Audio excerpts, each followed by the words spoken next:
So check this out. For the last few days, we've been talking about thumbnails, tools, and the grind it takes to build a channel from absolutely zero. And man, it's easy to get caught up in just hustling for views, chasing numbers, refreshing analytics, and just hoping for the next dopamine spike. So today, I decided to go to the absolute gold standard. I pulled up MKBHD's new masterclass on how to build a 1 million subscriber channel. And let me tell you, it completely rewired the way that I'm gonna be doing this 90-day challenge. We're reacting to some heavy hitting advice today. So grab yourself a drink because some of this stuff may sting a bit.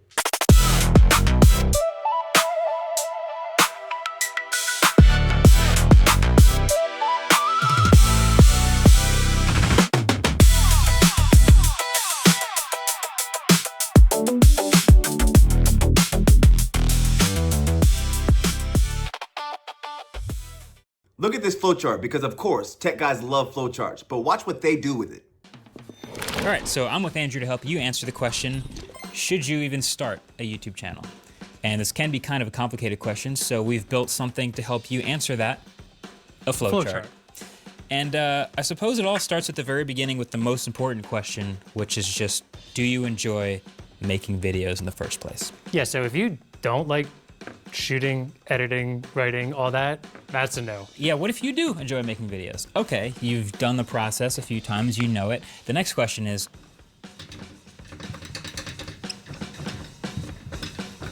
you could make videos but not as a job or not full-time. You can make videos for someone else. For someone who does have that interest. Exactly. So, do you enjoy making videos? Yes. Do you have some sort of an interest or passion you enjoy making videos about? If yes, then we suggest make videos.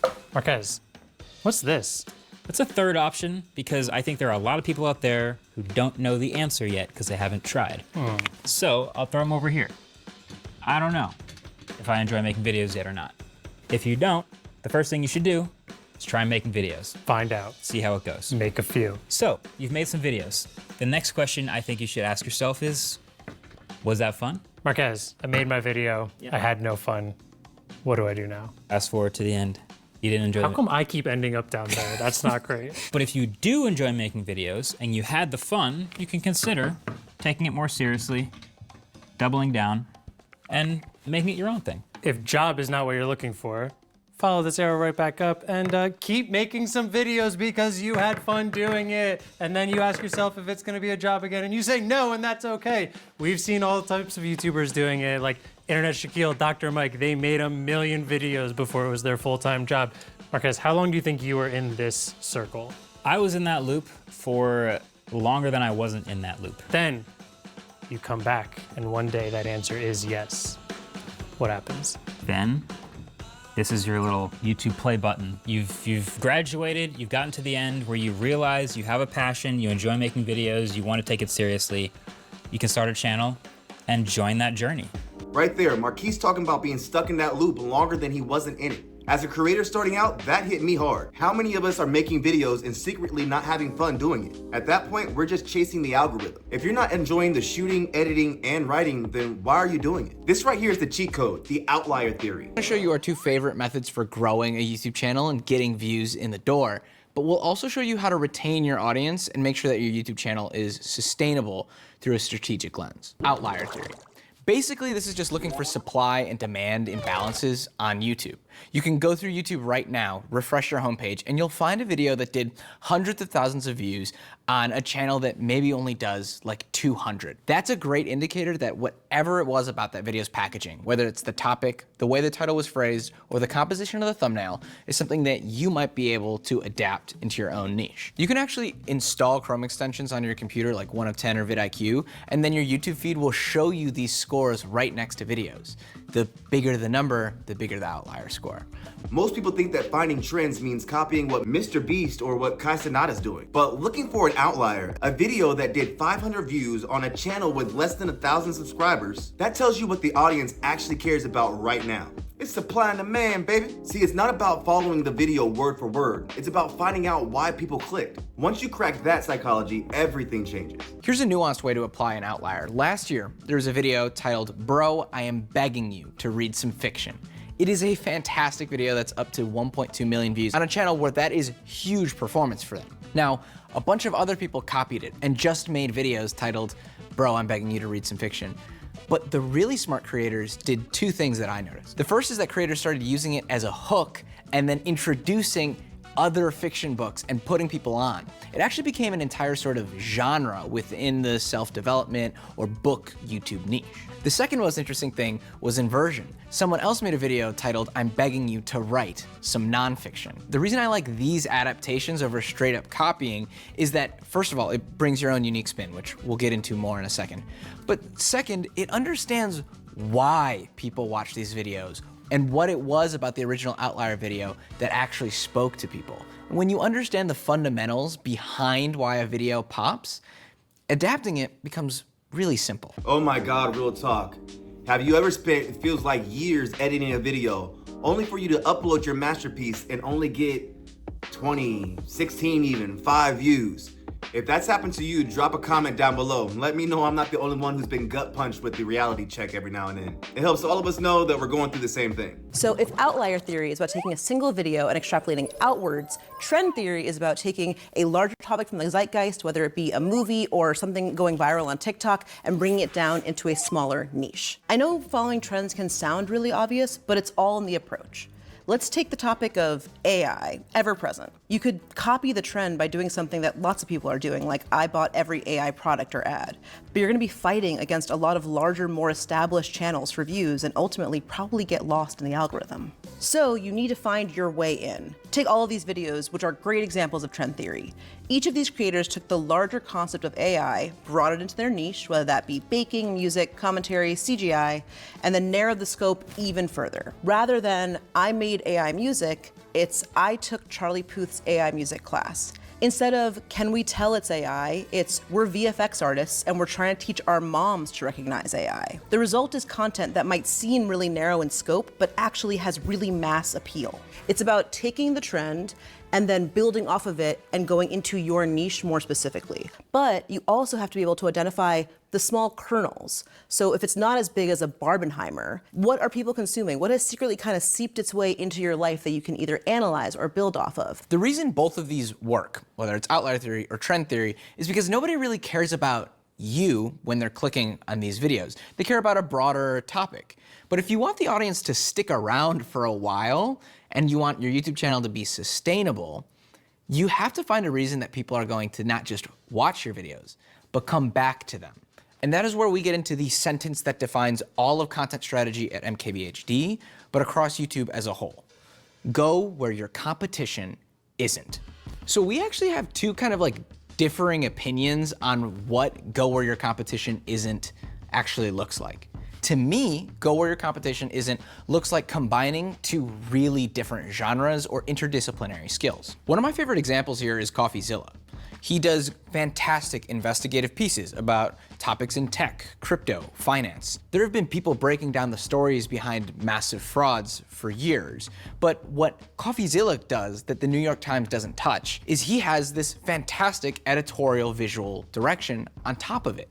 He's taking the aesthetics of a Denis Villeneuve Blade Runner 2049 film and slapping it on top of a neo-noir investigative piece, and it creates these huge events that the community can really rally around. In my opinion, the simplest way to know how to go where your competition isn't is to take two skills that you would think have nothing to do with each other, whether it be music video direction and tech videos, or investigative journalism and science fiction visual effects, and bringing them together. And while it's a great approach, the channels that I watch have a slightly different interpretation.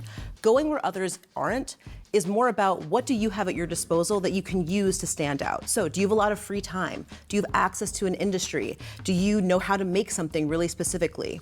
Let's take Swell Entertainment, for example. Swell Entertainment is a commentary channel, but she has a real focus on events. She brings in her knowledge of event logistics, which may not sound super exciting on paper, but when paired with her other skills, she's bringing in a lot of insight and information to the topic that others just can't. What she brings to the table is a lack of fear. She's going to take you inside the belly of the beast rather than just talk about it. It's funny hearing about Swell's strategy because Miles, who you're about to see in the next section of the video, is currently in Beijing shooting a video about Chinese EVs because he saw in the car niche that car YouTubers were doing videos about Chinese EVs.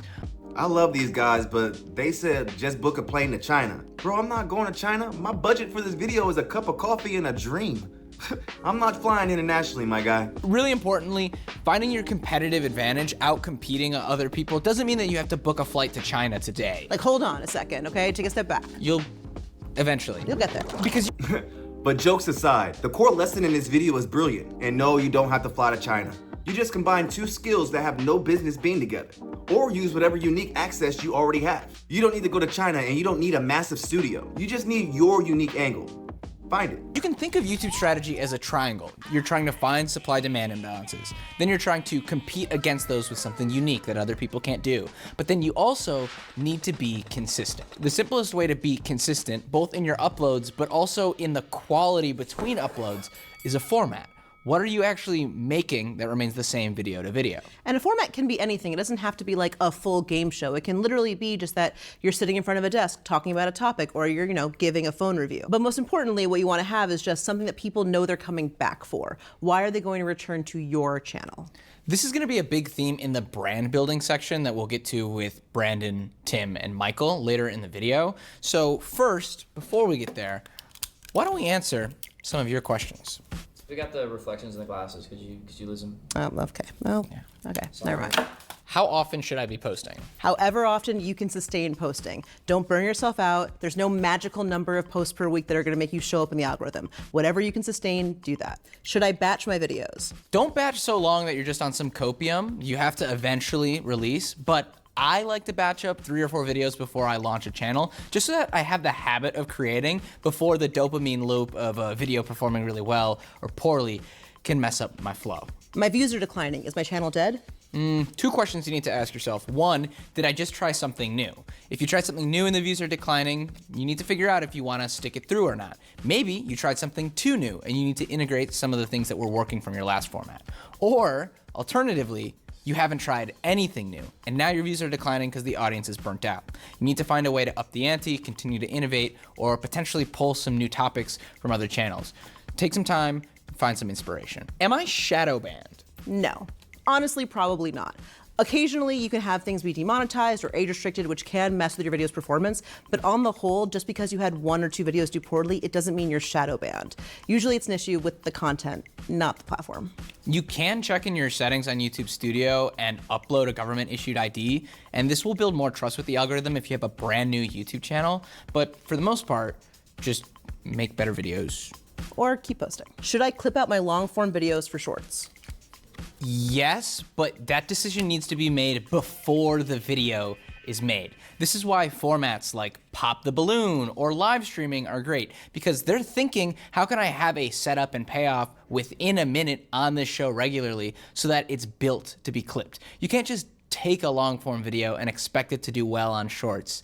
It has to be built with that format in mind. How can I use AI? AI is a tool. So you can use it as a tool. You can use it to help you assess your metrics. You can use it maybe to help with ideation, but it should not be what is driving your channel. AI oftentimes is a regression towards an average. You don't want to be average. You want to be exceptional. Use your brain. Should I optimize my videos? You want to be making content that is interesting to your audience the whole time, but you don't need to be looking at every spike and wondering, do I need to give a preview of the next moment? Don't be boring, but don't be insulting. You can watch our video about editing if you want to learn more. Alrighty, what numbers should I pay attention to? If you want to grow your overall channel, focus on views and find better outlier videos. If you want to deepen the relationship with your audience, make longer videos that aren't boring, and you'll see that reflected in your watch time and your YouTube AdSense. If you want to speak to broader audiences, or you want to know that your audience has a really deep connection to you, monitor your subscribers. And if you're trying to make sure that you can sell ad space on your videos, reduce the volatility in views between each video. You should be sitting within a pretty tight range. Figure out what your goals are, not everyone has the same ones, and then dive in. How many times have you seen a YouTuber take a brand deal that actually destroys their channel? Where you get your money from is actually going to be really important to make or break the audience trust. So I'm a producer for Autofocus, our car channel here at MKBHD, but I also run my own little car channel with 400,000 subs. So today, I want to ask Jono about money, how to make it, how to get brand deals so I can eat more food. How early do I monetize my channel? I need that money. That's a really layered question. You're at 400,000 subscribers, right? Yes. So that's actually a really good time. This is like to monetize and get brand deals. All right, so BMW wants to give me money. I love BMW, I love money for my BMW. Is this a good deal? Is this a bad deal? Because just for you, because you make car review content, bad deal, because it starts muddying the optics for your future videos as you'll keep saying great things about BMW. You said something bad about another car that competes against BMW, people are gonna be not trusting you with that opinion anymore. What if I say bad stuff about BMW after? Depending on what your contracts are, they might come after you. So I just got an offer for a dedicated video from a tire shop. Good deal or bad deal? Depends on the tire shop. Is it a reputable brand or the ones that are kind of scammers? So just do a little bit of research and you can kind of find out. But a tire shop's not bad because it services a lot of brands. You don't have to be specific to Michelin or Pirelli or whatever. So it's not a bad deal. It's good to consider. How much money should I be charging for one brand integration? It really depends on your current niche. So for the car channels, automotive industry is really high because they're trying to get butts into seats. But if you're like a family channel, it's gonna be quite small because it caters to like families, mothers, kids, so. I don't think I have any of those, so. I don't know. It really depends on what niche you are and how many views you get, and you do your quick calculations on a CPM rate, and then you get your number. So what is a CPM and what would be like the low end and the high end? So CPM is cost per mil, so that's cost for 1,000 views or impressions. I've seen CPMs go as low as $3 per 1,000 to in the finance industry to like $80. So just figure out what category you're in. So automotive, I think that's around 40, like could be about 30 to 40. And just kind of based on what your average views are and put your price to that. Cool. What's the CPM for the main channel? I'm not telling you that. Should I put an ad in every single video I make? Depends on how many videos you make in a month, in a week. Are you a daily uploader? If you're a daily uploader, sure, go right ahead, because yesterday's ad is gonna get overridden by today's ad. But if you're kind of like once in a while, I would kind of always stay into doing every other. You don't wanna create audience fatigue again. If they get kind of bored with you, then they're gonna be lost. Now, should I put 2 ads in every video? More money. More ad, more money? Depends on how long your videos are, because if it's like a 5-minute video, 2 ads in there, like, or roughly about a minute each, that's like almost half your video. So if it's like a 30-minute video, sure, go ahead. Put 2 video ads in there, as they'll spaced apart. It's not really gonna hurt your retention in the long run. Go right ahead. But what about if I put 3 ads in one video? 4 ads in one video? This man's a shill. I think I want like a managerial or ad sales guy. Should I hire one?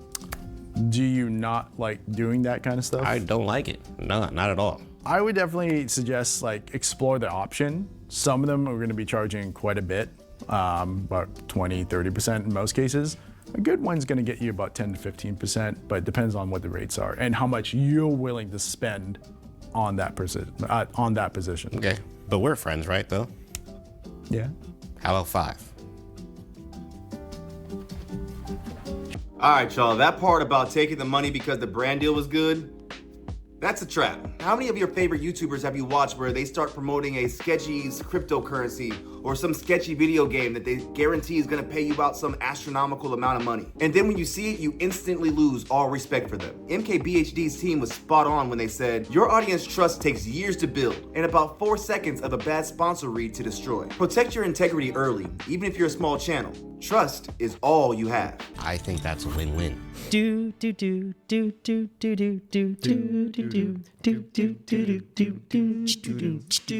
Hi, I'm Brandon.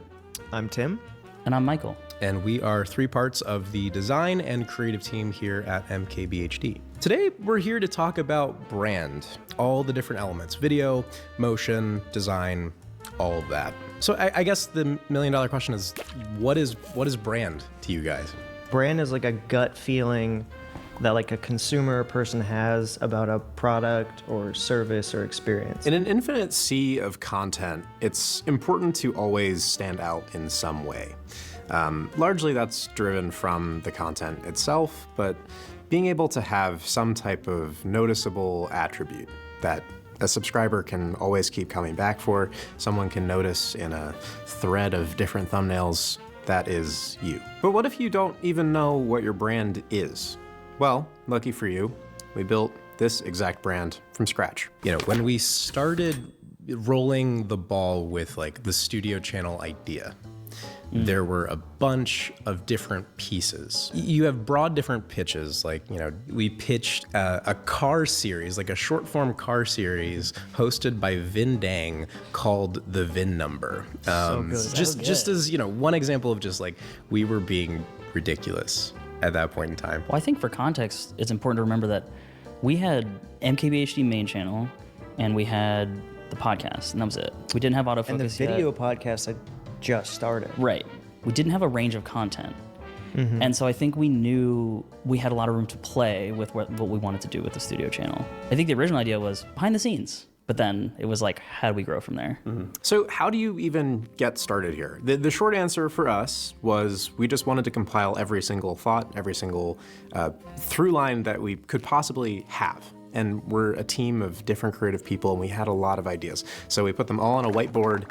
We sort of constructed certain through lines between them, and we got messy. We got our hands dirty, and we figured out, okay, these ones kind of flow to the top. These ones not as strong as some other ideas. One of the ideas that Brandon had on his mood board was like this Gaussian blur kind of like studio-esque light with like gels and stuff. It felt like theatrical, and it had this beautiful like blur and grain to it. So I was like, oh, this is really unique. Like, I think this has like a cool style to it. And I think where that stopped was like, I don't know how this applies to photography. I don't know how this applies to thumbnails. Like, I just don't see the theme really having as much reach. So in terms of boiling things down with curation, it's about longevity, it's about usefulness. Some ideas might be perfect in a vacuum, but in terms of having that longevity, in terms of being useful to what you're making and to the delivery to your audience, that's what you have to be not too precious about. I think that's a testament to how many different avenues you can go down, and sometimes you think there's like one direction that feels like it's it, and then you get further down in it and you have to like be willing to give it up. Like, you're like, this was cool, this was a really great idea, but then we got far enough in that it just stopped, it kind of fell apart. Yeah. But I think having the courage to back away from something that you put a bunch of time into is actually kind of hard sometimes. All right, so we threw out a bunch of different ideas. We boiled it down a bit. We selected the cream of the crop. Now, how do we double down on those things and flesh them out a little bit further? And then we explored 3 distinct categories that we have ended up pitching to the whole team. One was very like tech focused, and we had like kind of a custom typeface with like icons, and there was like an actual logo. And then the other one, I think, Michael, you actually developed like the logo for it, and it was like an S, and it was like pieces and pills, which is what you know now. And that had its own kind of like plug and play imagery kind of thing with like a pattern. And then the third one was like the one that we were like, let's really take it into like totally different territory. The first one went well. The second one was also like, okay. And then the third one, literally, I heard like 6 or 7, like, oh. After all the different concepts and versions, we finally ended up somewhere that we were happy to like move forward with, like, this is the studio channel. Ultimately, this is not exactly the most linear process. We did start with design. It is ultimately about the themes and foundations above all else. You find it in different ways. We started again with design, and then it influenced sound, and then it influenced video, and it's this ever-evolving thing. Again, design isn't going to be the perfect start point for everyone. It's not about the technical skills, it's about the thematic foundation. Yeah, I think a lot of times you think of a brand as just a logo and color palette, but as we finished this round of understanding what we wanted the brand to look like, it was obvious to us what sort of the supporting language was around the brand. It was like, studio channel is authentic and real and unrefined and run and gun. Once we defined those sort of underlying foundational elements, that lent itself to, okay, what typeface do we pick for this? What kind of camera are we gonna shoot with? What kind of sound are we gonna do? How scripted are our videos? So everything kind of follows from that. Like, I think, you know, going all the way back, like, we had these ideas, That influenced design a bit, and then design influenced production, and it's just this ever-evolving For sure. thing. Yeah.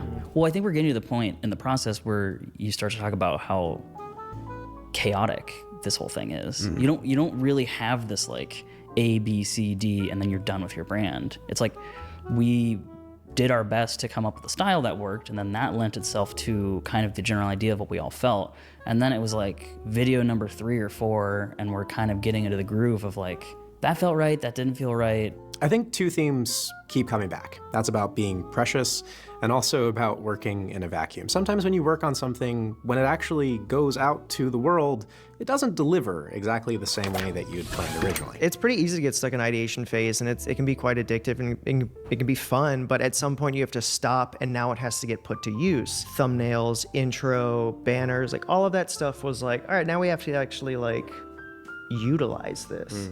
And thumbnails was like, oh, I mean, that's like the big thing. After about, I don't know, a dozen videos, we started realizing like, okay, it's starting to get in the way of people understanding what they're looking at. And it's starting to become more of like a friction point. And that became something that we removed. Being able to adapt and change is important for sure. Yeah. So if you're someone that's just starting out, you're a one-person team, and you're trying to figure out like, what is my voice and what I want to do, someone that I've admired their channel and like their growth over the last couple of years, Becca Farsace took like a really unique approach and like take tech outside, and even down to like her merch. Like she has this really beautiful, just like nature aesthetic with like tech tied. I think there was a t-shirt with like a phone and a nest of eggs. The statement "take tech outside" is so true to who Becca is. So the whole brand can just come from that. I mean, Like, who are you as a person? yeah. And then what are you trying to do? And just go from there. honesty and truthfulness is brand. So let's wrap this up with 3 main takeaways. First of all, do your assets actually feel useful and applicable for your videos? Second, what is your audience's reception as to what you're making? What do you have to fine tune? What do you have to throw out? What do you have to just reformat a bit? And third is truth and honesty, something that people can see from a million miles away on the internet. I find it also to be a very important thing for sustainability, because you'll burn out if you aren't true to your morals, aren't true to the content that you make. Okay, so all is good with branding and packaging and all of that, but let's pass this back to the person who actually presses the publish button. So I'll just close this by giving you a couple of things that helped me find what was true for me making a YouTube channel. So you guys know me as MKBHD and you know me as the tech guy, but my YouTube channel is called Marquez Brownlee, just my name. And that's intentional. There's actually a period, probably 7 or 8 years ago, where Google Plus like forced us to use our real name instead of a channel name. But it was a blessing in disguise, because having it just be me allows me to make videos about whatever I want, instead of it being just a brand or just a topic that sort of restricts it a bit. There's nothing wrong with having a really catchy brand name as the channel name, but I find that after a long time, it can actually kind of restrict what you feel like you're able to do. And if you ever get tired of that one thing that you've been doing for a long time, if it's just your name, that's fine. Move on to the next thing that you want to do. Now, a lot of people know the MKBHD brand as being super high quality videos, like cinematography. I mean, you're looking, this is an anamorphic shot just because it's fun, right? And that's actually a part of it just because that's what I like. MKB is me, HD being high definition but also high quality is just something I'm into, and that's a part of like the theme that goes through all the videos that we make. Is I just have a good time messing with video gear and making high quality stuff. So that's why it's authentic to me. It kind of feels like a happy coincidence that the tech guy also likes using high-tech cameras, but there's also plenty of other tech channels that don't go crazy with production quality, and that's fine, and that's authentic to them. And then when it comes to the way we run the business, that impacts truth and brand a lot. There's a lot of scrutiny about which sponsors people choose to take, and also how often they choose to take said sponsors. And everyone draws a line in the sand in a different place. I think when we make tech videos, you guys know that we do pretty minimal sponsors, but tend to be really closely knit with that sponsor because we believe in them. That's one way to do it. Some people do lots of high volume sponsors, so you're used to that. Some people do as few as possible. But finding where you want to be somewhere in between is a healthy place to be. A question I've heard a little bit is, should I take a little bit more or a little bit less sponsors? Does that make a big difference? And I kind of feel like that's a bit of a dangerous gray area to be in. It almost doesn't matter to me. I think you either do take sponsors or you don't, and it's more about the quality of that sponsor. If you don't take sponsors, going from 0 to some amount of sponsors is a big change for audience expectation. But going from a few sponsors to a few more or a few less, I don't think that makes as much of a difference to the way the audience perceives it. That's more of a business question. I would say the fact that I have a channel that is what it is today is definitely a combination of luck and skill. But you know what they say about luck? Luck is just when preparation meets opportunity, and there's always opportunity. So just get in there and do you. It's YouTube.